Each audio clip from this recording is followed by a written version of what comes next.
Hi, I'm Laura with Laura's Library, and today I'm going to talk to you a little bit about reading aloud. So, when we read aloud with our kids, we often think that this is something that we do with little kids. It's a misconception that we have, and we usually think of it as a way to help them with their phonics, help them decode words. They learn fluency, and all those things matter. But reading aloud also helps us develop a relationship with our kids. And when we stop too early reading aloud, then we stop sharing stories together. One thing that reading aloud does is that it helps kids get access to language that's above their reading level. And they also can delve into deeper topics, maybe more emotionally intense things that they wouldn't read on their own. They develop a greater vocabulary, more complex ideas. They also, the child might be able to read simple sentences, but they won't get complex sentences that are going to help them grow in their reading ability when they're reading by themselves. But there's something besides all the mechanics of that happens too. They get our undivided attention without background noise, and there's a shared focus, shared attention with the family. And whenever we live in a world that's full of screens and constant distractions, that shared focus is really valuable and rare. Um, Sometimes people will underestimate how reading aloud develops an emotional connection or a safety in the home. Think about it. The kid is sitting close to you on the couch while you're reading together. They hear your voice. It's a slow down at the end of a busy day. If it's a routine, then it becomes predictable and familiar. It's comfortable. And even as kids grow and life gets busier and their moods change, the conversations that we have with them become shorter. That read aloud time becomes a bridge. You're still sharing something side by side without pressure or correction. You're present with each other. And our older kids need this too.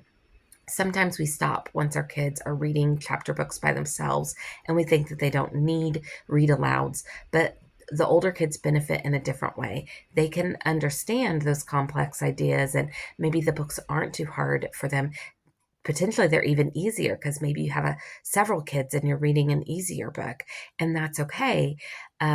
We can use this time to introduce classic books, older language styles, longer narratives, more challenging ideas, and that will help our kids not become frustrated with reading because it's something that they help that helps develop them into independent readers, because they're not associating books with struggle. They're associating books with meaning and a shared bond that they have with their family.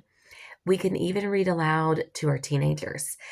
Teenagers might not have a nighttime routine that's the same as they did when they were little, but maybe you can read at the dinner table or over the summer at the lunch table. And the effect is the same. You're sharing a book together, having that shared connection. And when teenagers are pulling away developmentally, that no pressure connection matters a lot. And it's also great for us as adults. This is a way that we can step away from our rushed and busy lives, and we can enter a world alongside of our kids and rediscover books that we read when we were young or discover books that we've never read before. It shapes the atmosphere of the home and gives a shared culture to everyone. So if you haven't been reading aloud lately, then maybe this will be the time to pick it up. You can start small with a chapter. If the chapter is too long, just read a section and mark it with a bookmark. You can read a picture book at breakfast or have an audiobook on a drive. It doesn't have to be perfect. It doesn't have to be formal. It's just a way for us to share with our kids. Kids don't have to remember every lesson that we learn, that we try to teach them. but they will remember the shared time that we have together, those quiet moments where we're inside the same world, and reading can give this to them. It's a sense of belonging. If this content has been great for you, I'd love it if you would like and subscribe. I have reels that suggest great books for your kids that you can watch also. And subscribing really helps my channel, so that would be really great. So thanks so much. Have a great day.